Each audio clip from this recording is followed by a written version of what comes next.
We can't even fit all of our 500,000 items in our houses anymore. Like, we have to get storage units now to fill. It's just like... And then we never see those things. Yeah. It's like crazy. It's like an addiction that we have. Like Stuffritis. Yeah. I had a layover in Chicago and I had no idea what to do. So I sat down with a cheap hot dog and paid $5 for Wi-Fi just so I could watch something on Netflix. And something came up and it was called the Minimalists documentary. And when I watched it, eating that cheap hot dog with the expensive Wi-Fi, my life changed forever. Jake was actually the one that showed me the Minimalists documentary and I got super excited. I'm like, what is this? I didn't really know much about minimalism, but it always sounded cool to me. If I had to define minimalism, it would be having less clutter in your life so you can focus on the things that really matter. And several years later, we get a new documentary called Less Is Now by the same awesome guys, Josh and Ryan.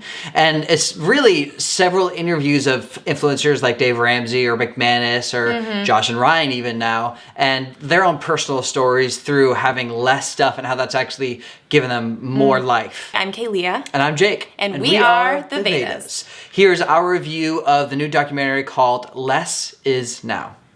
During Less Is Now, I took a lot of notes for us as we were watching it. Just want to make sure I got everything down. The whole documentary, I felt like, highlighted the question of how might your life be better if you had less stuff. And the simple life truly does take a lot of work. We have noticed that it's actually super hard for us to be minimalist. It takes a lot of work to as you get something, to take something out or to find ways to declutter your books that you've had forever or your memories or your closet or your kitchen. Everything. It's very hard and it takes a lot of intentional work.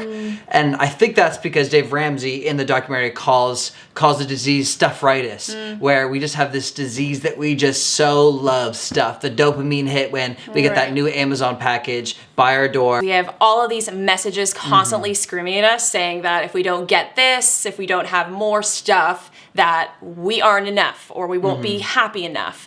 And I just feel like time and time again, this video and even us researching in our own lives, it's like, dude, we'll never have enough stuff to be happy, like ever, ever, ever. Social media is an issue in this, just constantly like advertisements of all the cute stores, guys, that come up and I'm like, oh, if only. And then Jake's like, the budget though. I'm like, but we have enough money.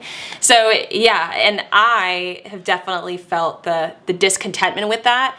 Like advertisements and getting more stuff, they always are saying, hey, you'll be content. But I've often felt the opposite. Like, I feel super discontent and I hate living like that. Someone super smart was talking about in the documentary how we have a vertical expansion of our social group. So before social media, we only saw the people around us. Now with the vertical, we see people essentially a lot higher than us. People who are taller and more attractive and more tan and more famous with more money. And we look at these very attractive people and we say, if only we could be like that Kardashian, if only we could be like LeBron James. And then we say, what do we need to get there? Well, they just wore those Nike shoes. They have that new makeup kit. And that vertical expansion leads to comparison and insecurity. And that's how Stuffritis breathes in our lives. Right, not feeling enough. A crazy fact that they shared in this documentary, guys, okay, pay attention because it's a big deal. The average household has about 500,000 items in their home. I just can't believe the fact that the storage units, the storage organizations, like that stuff has just grown exponentially the last several years because we can't even fit all of our 500,000 items in our houses anymore. Like we have to get storage units now to fill. It's just like... And then we never see those things. Yeah. It's like crazy. It's like an addiction that we have. Like Stuffritis. Yeah. And again, it's not terrible if you have that, but they talk about a different way to live your lives. Our channel is all about living differently. And by the way, comment down below a way that you're living differently based off of this documentary that you've watched. Yes. The documentary asks us to take an inventory to kind of ask ourselves, what are the things that really make you happy? Like sit down, think about it, figure out your why. For me, I had to look at my whole wardrobe and be like, okay, there's a lot of clothes in here that one, does not make me feel good, does not bring me any joy, and just doesn't fit me. It's just like cheap and just got it on a whim. So I had to really go through it, get rid of the things I didn't like. And I actually went on this journey of looking at more sustainable clothing brands that I want to get clothes from. And yes, it might cost a little more, but there are brands that are so affordable. And I actually I'm wearing one, actually. This one right here from Reformation. I'm super excited to continue building my wardrobe. For me, oftentimes when it comes to my stuff, it's more than just my physical stuff, but my digital stuff as well. So recently I've been going through all of my photos. I've deleted like 40%, of the photos that someone takes on your phone, or the photos that you're like, why did I take 6 pictures of the same tree? I don't know. And that simple way, since we spend a lot of our time on work, on our laptops, this is my favorite way of being a minimalist during this season of my life, and having less photos, less documents, less blah, blah, blah. So good. Definitely makes me happy when I open up my desktop and I don't see tons of folders with tons of different things in them. What I really took away from this documentary, Less is Now, Consumerism, is having more of an emphasis on community. I really want to surround myself with people that will truly help shape me as a human being. So community over consumerism, buying less stuff, needing less stuff, giving over receiving. What I took away is to not just focus on the shiny things, the new shoes, the new TV, the new console, the new this or that, but the things that actually fulfill me.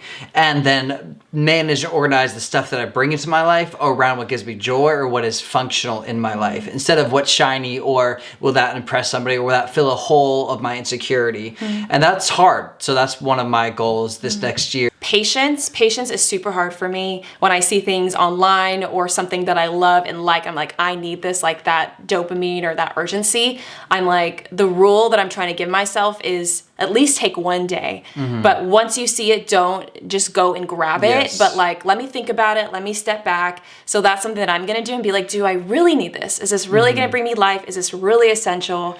So those are my filters. We've been on a journey about living differently, on trying to say, okay, we've been given these systems of consumerism and other ones. How do we break these systems, reverse engineer our whole entire lives?